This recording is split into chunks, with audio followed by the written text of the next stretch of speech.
Alors qu'au 18e jour de course, la flotte s'étire sur 6600 km et qu'une bonne partie des concurrents transpirent encore sous les tropiques à la recherche de quelques souffles de vent, les leaders, toujours emmenés par Alex Thompson, foncent tout au sud vers le cap de Bonne-Espérance. Avec un peu de chance, je devrais conserver un peu d'avance.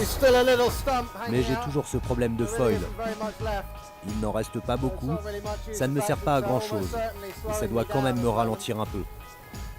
Ça veut dire que je dois faire encore plus d'efforts pour rester devant le plus longtemps possible. Il fait froid maintenant, et j'ai ce que l'on pourrait appeler une Wendy House. Une petite cabane qui est placée à l'arrière et permet de me protéger des projections d'eau qui rentrent dans le bateau. Hugo Boss est actuellement le plus au sud, pas très loin de la zone d'exclusion antarctique, cette zone de glace interdite aux concurrents. Une centaine de milles en arrière, Armel Lecléache arrive encore à contenir l'avance du Gallois. Je vais vous montrer un petit peu l'ambiance dehors, vous allez voir, c'est un peu gris. Là, on a toujours un peu de vent, là on vient de manœuvrer. J'ai mis la tenue étanche, parce que dehors c'est un peu humide. Et je vais me faire un petit thé pour réchauffer un petit peu tout ça.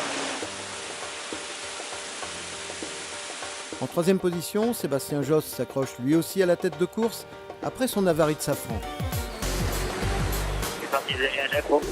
On a trouvé la solution. Maintenant, l'entrée des lumières du sud commence et on verra ce qui va se passer.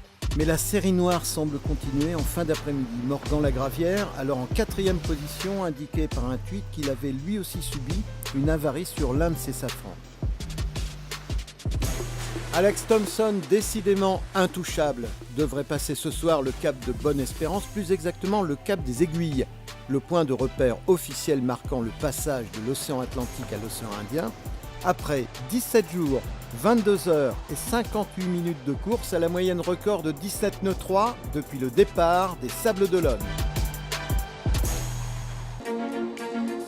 17 jours, 22 heures, 58 minutes, en franchissant le cap de Bonne-Espérance hier dans l'après-midi, Alex Thompson a pulvérisé de 5 jours le temps de référence établi en 2012 par Armel Lecléache.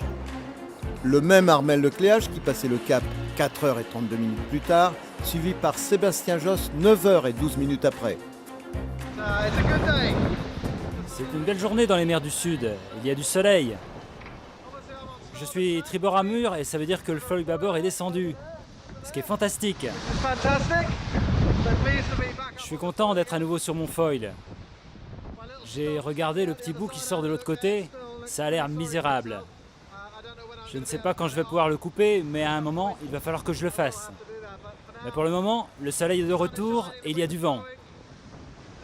Je progresse à 20 nœuds. C'est l'heure de foncer. Mais hier, alors quatrième au classement, c'est Morgan Lagravière qui annonçait son abandon, destruction aux 2/3 de son gouvernail tribord. Je faisais une belle course, c'était super sympa. J'étais dans le match, le bateau allait bien et moi j'étais quand même content de prouver que finalement j'étais capable de faire jeu égal avec les meilleurs.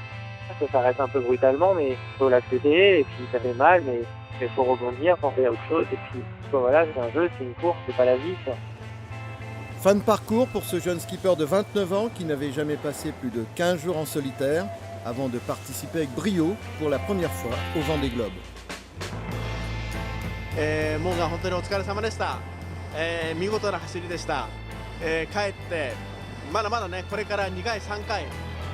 Les prochains à passer la longitude du cap de Bonne-Espérance devraient être Paul Meillat et Jérémy Bayou, désormais 4e et 5e au classement. Mais ça ne sera pas avant dimanche.